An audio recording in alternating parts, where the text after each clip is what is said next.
सुबह प्रार्थना करते हैं, हम दोपहर में प्रार्थना करते हैं, कुछ लोग रात में प्रार्थना करते हैं, लेकिन नित्य प्रार्थना कैसे करें? बाइबल में क्या प्रभु ने कुछ इस विषय के बारे में बताया है या नहीं? इसके बारे में मैं आपके सामने बताना चाहता हूं। यीशु मसीह ने एक दृष्टांत, एक एग्जाम्पल बताया है अपने चेलों के साथ कि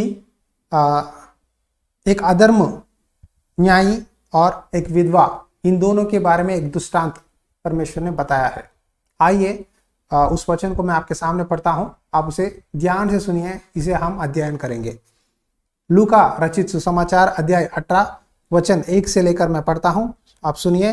फिर उसने इसके विषय में कि नित्य प्रार्थना करना और हियाव न छोड़ना चाहिए, उनसे यह दृष्टांत कहा।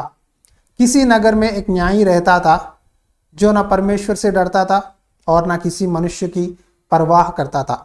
उसी नगर में एक विधवा भी रहती थी जो उसके पास आकर कहा करती थी, मेरा न्याय चुकाकर मुझे मुदाई से बचा। कुछ समय तक तो वह ना माना, परंतु अंत में मन में विचार कर कर कहा, यद्यपि मैं न परमेश्वर से डरता और न मनुष्यों की कुछ परवाह करता हूँ, तो भी यह विधवा मुझे सताती रहती है, इसीलिए मैं उसका न्याय चुकाऊंगा।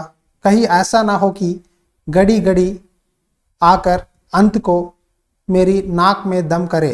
प्रभु ने कहा, सुनो, यह अधर्म न्याय क्या कहता है? इसीलिए क्या परमेश्वर अपने चुने हुओं का न्याय न चुकाएगा जो रात दिन उसकी दोहाई देते रहते हैं? क्या वह उनके विषय में देर करेगा? मैं तुमसे कहता हूँ, वह तुरंत उनका न्याय चुकाएगा। तो भी मनुष्य का पुत्र जब आएगा तो क्या वह पृथ्वी पर विश्वास पाएगा? देखिए, यहाँ यीशु मसीह ने नित्य प्रार्थना करने के लिए और हिम्मत न हारने के लिए, pray continuously, do not give up, इसके बारे में प्रभु ने एक एग्जाम्पल बताया है कि एक गांव में एक विधवा रहती थी और उसी गांव में एक अधर्म न्यायी रहता था। वो विधवा हर समय उस अधिकारी के पास, न्यायी के पास जाकर कहती थी, साहब मुझे न्याय करो, मेरा पैसा जो आना है आने के लिए सहायता करो, आप मेरा फाइल पुश करो, इस तरह पूछती थी। आप जानते हैं सरकार के ऑफिसेस में बहुत से लोग पेंशन के लिए या अपने खेत के रजिस्ट्रेशन करवाने के लिए, घर रजिस्ट्रेशन करने के लिए MRO के पास, VRO के पास, बहुत अधिकारियों के पास जाकर विनती करते रहते हैं, सर हमारा फाइल साइन करो, हमारा काम पूरा नहीं हो रहा है, मदद कीजिए साहब। यहाँ विधवा भी पूछने लगी उस न्यायी से, मुझे न्याय कर। इस तरह हर दिन उसके पास जाकर उसको सताती थी। लेकिन वो न्यायी अधर्म व्यक्ति था, पैसे लिए बिना कुछ काम भी नहीं करता, उसे पैसों की जरूरत है, पैसों की लालच है, किसी का भी न्याय नहीं चुकाता। लेकिन ये विधवा बार बार जाते रही, बार बार सताते रही। इसलिए उसने अपने मन में सोचा, ये विधवा आकर मुझे बहुत सता रही है, मेरा नाक में दम कर रही है, मैं इसका न्याय चुका दूंगा।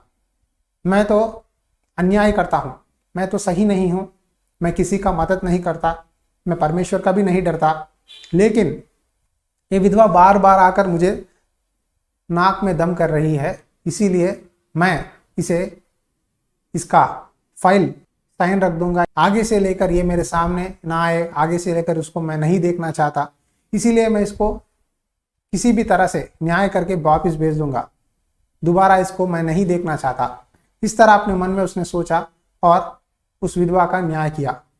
इस दृष्टांत को लेकर प्रभु यीशु ने कहा, देखिए ये अन्याय अधिकारी क्या कह रहा है कि ये विधवा को मैं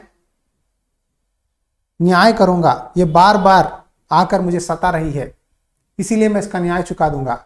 अब प्रभु ने कहा, उसी रीति से जो दिन रात परमेश्वर की दोहाई देते हैं, यानी परमेश्वर की प्रार्थना करते हैं, उन लोगों को परमेश्वर जरूर न्याय करेगा। पक्का परमेश्वर न्याय करता है। आप में से बहुत लोग मुझे बताते हैं, भाई हम बहुत सालों से एक विषय के लिए प्रार्थना कर रहे हैं कि लेकिन हमारा प्रार्थनाओं का उत्तर नहीं मिला, हमारा प्रार्थनाओं का जवाब नहीं मिला, क्यों ऐसा हो रहा है? कितने बार हमने प्रार्थना किया, आप प्रार्थना कीजिए, अगर प्रभु ने आपको कुछ बताया हो तो हमें बताना, आप भविष्यवाणी करो। इस तरह बहुत लोग मुझे पूछते हैं। मैं एक ही बात बोलता हूँ, देखो अगर प्रभु मुझे कुछ बताए तो मैं जरूर बताऊंगा।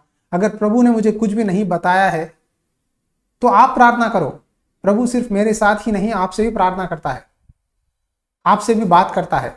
कुछ लोग कहते हैं आप सेवक है, आप ज्यादा समय परमेश्वर से बिताते हैं, मेरे लिए आप निरंतर प्रार्थना करिए और मुझे बताइए, और हम चुपचाप रहेंगे। ये सही नहीं है।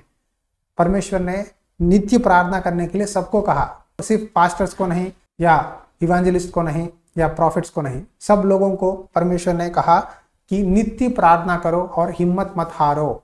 आज आपसे बोल रहा है नित्य प्रार्थना करो। मैं ऐसा प्रार्थना करता हूँ।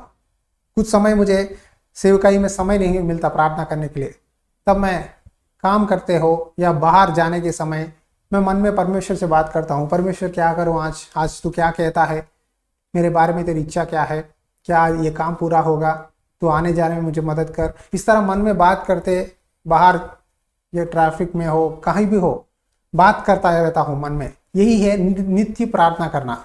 अगर कोई चीज़ की ज़रूरत है, मैं पूछता हूँ प्रभु मुझे ये चीज़ ज़रूरत है पिता, मुझे मदद कर पिता, मुझे चाहिए परमेश्वर, क्या तेरी इच्छा है? नहीं, मुझे बता। अगर तेरी इच्छा नहीं है तो मैं चुप रह जाऊँगा, तुझे बार बार दम नहीं करूँगा, सताऊँगा नहीं। इस तरह मन में परमेश्वर से नित्य कंटिन्यूसली मन में दुहाई देना ही प्रार्थना है।